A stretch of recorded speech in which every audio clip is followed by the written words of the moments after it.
You are watching the Randy Alvarez Marketing Report. I'm Randy Alvarez. Today's topic, why you may want to consider hiring a virtual office manager. With us, we have an expert on the topic, sought after consultant, Jill Coon. Jill, welcome to the program. Thank you, Randy. How are you today? Good, good. And we've wanted you on the show now for quite some time, so thank you for coming on the program. So moving on to collections, another service you provide. Yeah, a big problem with practices that I've noticed is that they have a hard time collecting, especially after insurance pays. They really don't understand that they don't understand insurance and how to collect or what to collect because they don't know how to predict what the insurance is going to pay. Okay. So basically, to have to balance bill a patient afterwards, I try to eliminate that process by figuring out the copays for them in advance. Once I know what plans that they're on or what fee schedules they're using, and then what treatment plans that they have, and I go and I outline it, and I say, okay, well, this out-of-pocket's going to be here, this out-of-pocket's going to be here, and then I come up with the total out-of-pocket and give them a total case presentation so that they can present to the patient. Okay. And then they're collecting it right then and there. But in the past, let's backtrack it a little bit, because if we're talking about stuff in the past that I'm coming in to clean up, what I would do with them is I would make a phone call and say, hey, listen. So you call the patient? Oh, I actually get on the phone and call the patient for the doctors. Do they hate this, by the way? Is this the part of the job that every office in America hates, the collection part? They have to call and get answering machines and ask for money. Yeah, they do. A lot of people do not like to do it, and they don't have the time to do it. It's a lot easier to just print a statement and send it out the door and say, okay, that's it. And then you just keep sending monthly statements, and you watch the statement go. Or an email or whatever. Right. And I get on the phone and personally call and say, okay, listen, you've had this balance for a little while. What is it that I can do to help you? How can we come to agreement? Would it be easier if I finance this for you over a period of months? How can I make it so that you can pay this bill? Without having to, I would never tell them without having to send you to collections, but I like to be really nice with the patients and interact, because every person wants to be treated. Do they feel like you're from their office? You're calling from the office? Yes, and I do it with a voice over IP, so they know I'm calling from their office. I'm using their phone. Oh, really? Yeah, so I have their phone number on the caller ID when I'm calling. Is that right? It's like as if I'm sitting in their office with them. And how successful? Give me a success story. I've had practices, actually, the one practice that I was talking to you about that I took from $500,000 to $1.2 million, that practice I got on the phone with different patients individually. I was able to work out financial arrangements with them to get them to pay, and that's how I was able to double the collection. So did you recoup $20,000, $40,000? I would say I recouped about $300,000. About $300,000? About $300,000. And is this money that maybe the doctor just looked at it as, this is part of doing business? They usually do. Yeah, and they usually do. They say, well, let's just go ahead and write that off. And I'm one of these people that won't write off anything. Okay. I feel that you've worked for it, you're entitled to it. It's like, are we going to go to a grocery store and go buy groceries and say, okay, I'm going to pay you later? Or ask them for a discount because I'm entitled to it. So you have a knack for this? Yeah. Okay, so it's really different than just it. hiring a collection agency to do this that could offend your patients. So you're obviously handling it in a delicate way. Yeah, and you have to. People are people. People need to be spoken to like people. They don't need to be spoken to like they're criminals. And who in the practice normally handles this? Usually it's a front office person or an office manager that would do it, or a financial coordinator. A lot of answering machines you get? Depending on the time of day that you call, yeah. Okay. Yes, and it also depends on how friendly you are. I mean, you don't want to constantly bother a person while they're at work, but you do want to try to call them at certain times of day. So this part of what you do, I mean, this pays for itself. Oh, it absolutely Obviously. does. I mean, right away. They can see results on this. Right away. Yeah. Right away. Now, I do have, for those that cannot afford to pay, or those that will not pay you for some reason, I do have a collection software company that I work with, and it's a collection agency, but you in the practice have control over what's going on, and you can see if the patient's being contacted, when they're being contacted. You can send letters when you want to. You can follow up, and you keep track of it all. And basically, you just give the collection agency a little bit of money because you're utilizing their software. Do you get a percentage on what you collect, or are you working on an hourly fee? I'm working on an hourly fee. That's good. Yeah. That's good. I'm working on an hourly fee. And that's the same way that I do it with the insurance and everything else that I'm doing. So the office manager, the front desk, they must love this part of it. Oh, they do. Because nobody wants to deal with collection. No, because they don't want to be like, I don't have the money. And they feel bad because they like the patients. It's better for someone that doesn't know the patient to get on the phone and can be really nice and sweet and say, listen, I know this is going on. How can I help you? How can I help you so that we can get this paid? Good. What is it that we can do collectively as a team to get this done? One of the things I should mention, because this is a business report, part of my show. And doctors are hiring consultants oftentimes. And this is my frustration, by the way, that they'll hire consultants and they never check and find out what their experience is. There's many consultants out there that don't have experience. Exactly. They're not in the trenches every day. So you have actually built 2 practices on your own, proved it in the numbers, and you've been in the business over 27 years. Yeah. And so what should you look for in somebody that's going to be your virtual office manager or your virtual assistant? You want somebody that has dental background experience, somebody that understands insurance experience, understands insurance, how to bill insurance negotiations, insurance fees, how to figure out the co-pays. You want someone that is actually customer service oriented, that can actually turn around and explain things to the patient in layman's terms, not in dental terms. You want somebody that can talk eye to eye or knee to knee, but really nice and like a normal person, not above the patient.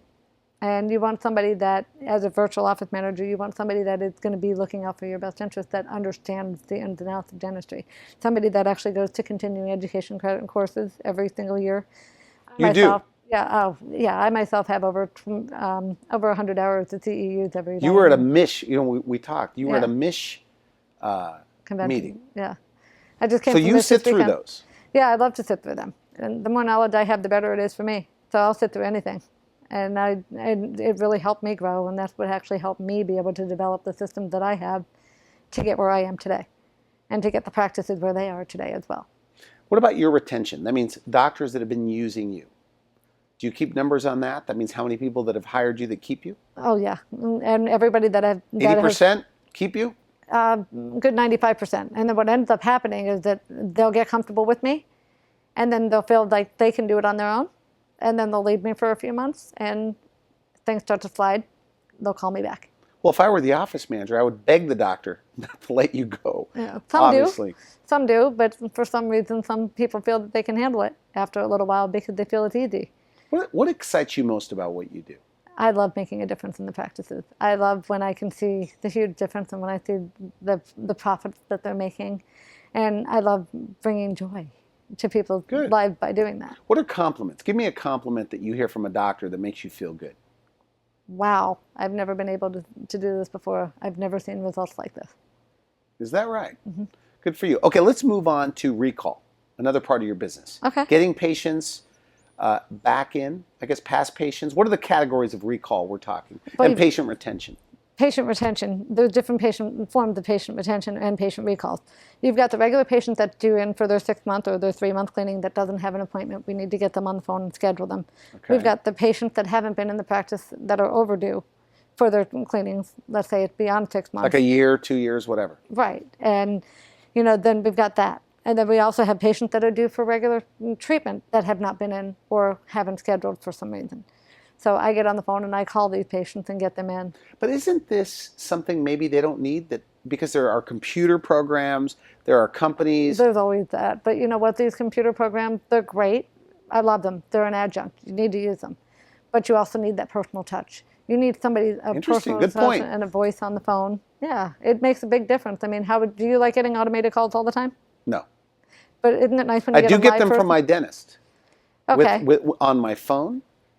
And a call, but you're right. It would be nice to get a live person to call me, but there's no time for this, obviously. No, doctor, if you've touched 2,000 patients, there's no way. No, the staff doesn't have time. They're busy pulling charts, filing charts, checking in patients, checking out patients. They're busy answering phones. They don't have the time. They need a virtual office person to be able to help them with that. Okay. Now, have you? And when doctors, what are they more interested in? Is the recall of the people in 6 months, or the people that haven't been there in 2 years? Honestly, I think that they're interested in both. They're interested in both. I mean, the longer period of time that the patient's out of the office, the less likely they're going to come back in. So you want to focus within a year or two. You say this is an adjunct to the software that notifies these people. Yeah. Are you saying you do both? So you call and you send the computer? Absolutely. I do both.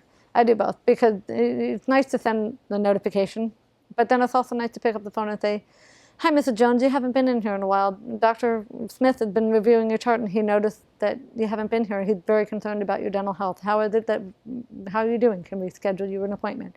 Let's get you in for a checkup and a cleaning. I'm offering you this 10% offer to bring you in." Nice. On the machine. Yeah. Okay. And do you show this in results as well? I mean, do you Yes, I track do. all of this? Do you Yes, give them a report and say, hey, we got 25 people in, Yes, as we long as recouped X amount of money for insurance? Yeah, and it's really neat because I can show you in a list form in Excel spreadsheet on how many patients I've called, how long it's been since they've been in, and when they've actually scheduled and when they've actually come in. Meaning, because you can schedule, but they don't show up.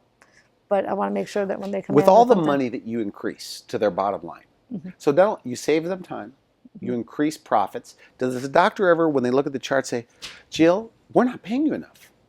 No. I'm joking, by the way. They don't say I that. can't imagine them saying that, but I wish they would. But they look at these charts and they're probably thinking, oh boy, I hope she doesn't raise my fees. Yeah, well, yeah, of course they think that. I mean, that's a natural ability. That's what they want. They want increased collection. But of course, what I do notice is that when I have done nice results like the ones that I'm sharing with you, doctors really give me nice bonuses for that. But they don't want to keep it at that every month. Now, you say in certain cases, you even develop relationships with the patients.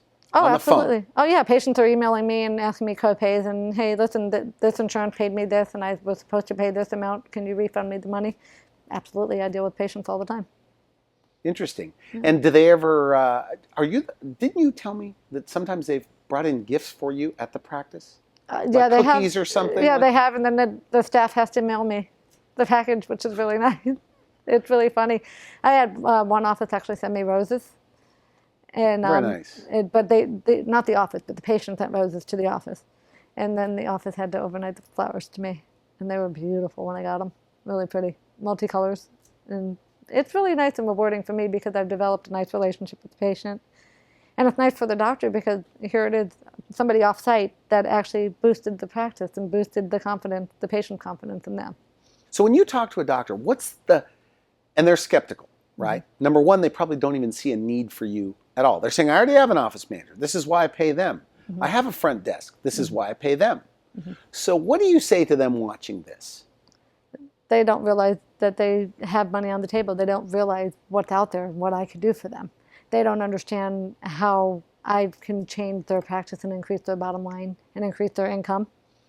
Because there's a side effect to all of this, by the way. And I help market practices as well. But if you free up their employees and you say you show it in the numbers, that means 4 weeks later, oftentimes you can more than pay for yourself. Oh, absolutely. Is that right? Yeah, that's correct. Like they could double their money, more than double their money by using you. Okay, but the side effect here is that when your staff is freed up to give more attention to the patients, right, they're probably now going to make more money with the patients they have. Oh, absolutely. Or spend more time on those incoming phone calls. Absolutely, because patients want one-on-one personal touch. They don't want, when you go into a doctor's office, do you want the patient, do you want the personal relationship, don't you? Yes. Or do you want to be just a number? Do you want to be just a number where you have to sign in and then you don't really know them? This actually builds the rapport, it builds relationships. That's what we need to be doing to increase the production of the collections in any business. And having somebody like me increases the number behind the scenes even more because it allows your regular staff people to be focusing on who's there right there. And Have they told you that, by the way? That they've increased patient case presentation, or they can spend more time on the telephone? Oh, absolutely. Absolutely, they have. And the reason being is because they see it themselves. Their patients are scheduling more. They're doing more treatment. They're feeling more comfortable in the office. They're feeling that they're not a number anymore. And they really, really, the staff themselves really notice the flow is much smoother. Okay. It's much more comfortable for them because they're much more relaxed because they can be themselves and be, instead of, oh, I got to answer the phone. I got to do this. Oh, I'm sorry, Mr. Jones. Hold on 1 second, you know. It's much more personal touch. So when they hear the term virtual office manager or virtual assistant, this is not to replace the office manager. And, you know, initially when I first met you, because I know there's companies that sound like yours, I always, when I first met you on the telephone, I thought you were only taking care of business when they were closed. No, I want to do the day-to-day stuff while they're open. The day-to-day stuff. Right. I mean, we can't answer the phone, but I'm not an answering You're not in service. that business No. as the answering the phone No. business. No, I don't want to do that. That's not something that I'd like to do. That's I not like your to- expertise. Right. That's Or not your my specialty. expertise. No, definitely not my specialty. So we are out of time. Final message to an office manager, dentist, and they want more information. Just have the dentist call me. Pick up the phone and call me. There's no charge for a consultation with me. I'd like to see what's going on and help you and make a difference in your practice and in your life. What's the nicest thing an office manager has ever said to you that sticks out?